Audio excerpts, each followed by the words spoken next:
बिस्मिल्लाहिर्रहमानिर्रहीम अस्सलाम वालेकुम। Welcome to my channel. कैसे हैं आप सब? उम्मीद करती हूँ कि आप सब लोग अपने घरों में खैरियत से होंगे और अल्लाह ताला के फजल व करम से अच्छी ज़िंदगी गुजार रहे होंगे। अच्छा जी, तो आज क्या बन रहा है किचन में? आज बहुत अच्छा मौसम है और सुबह से बारिश भी हो रही है लाहौर में। तो मैंने सोचा क्यों ना इस मौसम का लुत्फ़ उठाया जाए और सूजी का हलवा बनाया जाए, क्योंकि हलवों का मज़ा तो सर्दियों में ही आता है। तो ये देखें जी, माशाल्लाह सुभान अल्लाह, बहुत अच्छा हलवा बना है आज। बहुत दानेदार बना है।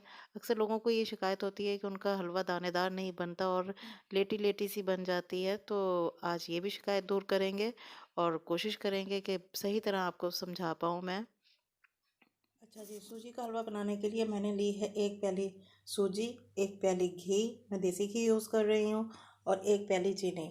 इन तीनों चीज़ों की क्वांटिटी आपने इक्वल रखनी है, यानी इसकी मेजरिंग इस तरह करनी है कि तीनों चीज़ें सेम क्वांटिटी की हों। यानी जिस बर्तन में आपने कोई भी कप को भी कोई भी प्याली ले लें, जिस चीज़ में आपने ये सूजी मेजर की है उसी में आपने घी भी करना है और उसी में आपने चीनी भी करनी है। तीनों की चीज़ों की क्वांटिटी एक होनी चाहिए। और ये जर्दे का कलर है और केवड़ा वाटर है, ये ऑप्शनल है। मैं यूज़ कर रही हूँ, आप चाहें तो करें चाहे तो ना करें।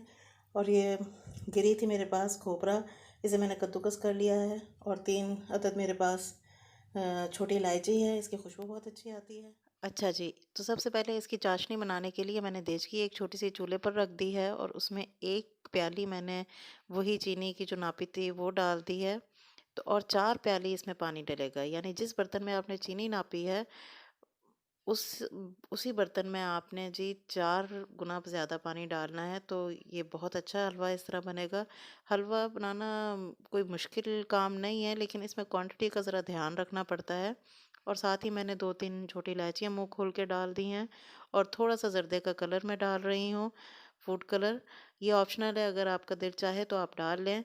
मुझे येलो कलर का पसंद है तो इसलिए मैं डाल रही हूँ। और इसमें मैंने चंद ड्रॉप्स केवड़ा वाटर के ऐड कर दिए हैं और सिर्फ़ इसे मैंने बॉयल करना है ताकि चीनी डिज़ोल्व हो जाए इसमें। इसकी 1 तार या 2 तार नहीं बनानी।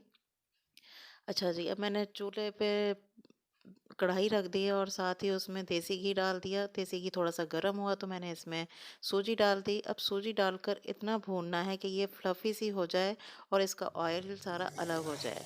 तकरीबन 10 मिनट लगे हैं मुझे भूनने में सूजी को अच्छी तरह। तो ये फ्लफ़ी सी हो गई है। हमने सूजी बहुत अच्छी तरह भूननी है। 10 मिनट बाद जब ये अच्छी तरह भून गई तो फिर मैंने जो चाशनी तैयार की थी वो इसमें थोड़ी-थोड़ी करके डाल दी है और चूल्हा इस वक़्त मैंने बंद कर दिया है ताकि उड़े ना, ये बाहर ना छींटे इसके आएँ। और इसे अच्छी तरह से अब मिक्स करेंगे। मुझे थोड़ा-सा ज़र्दे का रंग कम लग रहा था इसलिए मैंने थोड़ा-सा ज़र्दे का कलर और ऐड कर लिया है। अब इसे स्लो फ्लेम पर हिला के अच्छी तरह मिक्स करते जाएँगे और गाढ़ा होने तक इसे पकाना है। तो अब ये गाढ़ा हो गया है। अब इस पर मैंने कद्दूकस करके ना खोपरा था वो डाल दिया और इसे 3 से 4 मिनट मैं दम पर रखूँगी।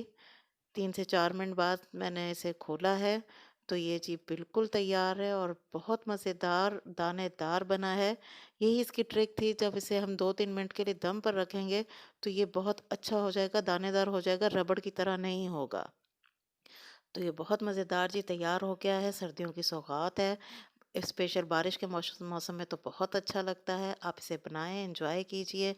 मुझे फ़ीडबैक ज़रूर दीजिएगा और इस तरह बना के आप खुद भी खाएँ और अपनी फैमिली को भी सर्व कीजिए। बहुत मज़ेदार बना है। ये देखें जी, बहुत मज़ेदार बना है। इंशाअल्लाह ताला आपको ज़रूर पसंद आएगी मेरी रेसिपी। और इसे पूरियों के साथ भी खाया जाता है सुबह नाश्ते में। तो आप इसे खाएँ, एन्जॉय कीजिए, बारिश को भी एन्जॉय कीजिए। मुझे फ़ीडबैक ज़रूर दीजिएगा। फिर मिलेंगे किसी और नई रेसिपी के साथ। तब तक के लिए आपसे इजाज़त चाहती हूँ। अपना और अपनी फैमिली का ख़्याल रखें। अल्लाह हाफ़िज़।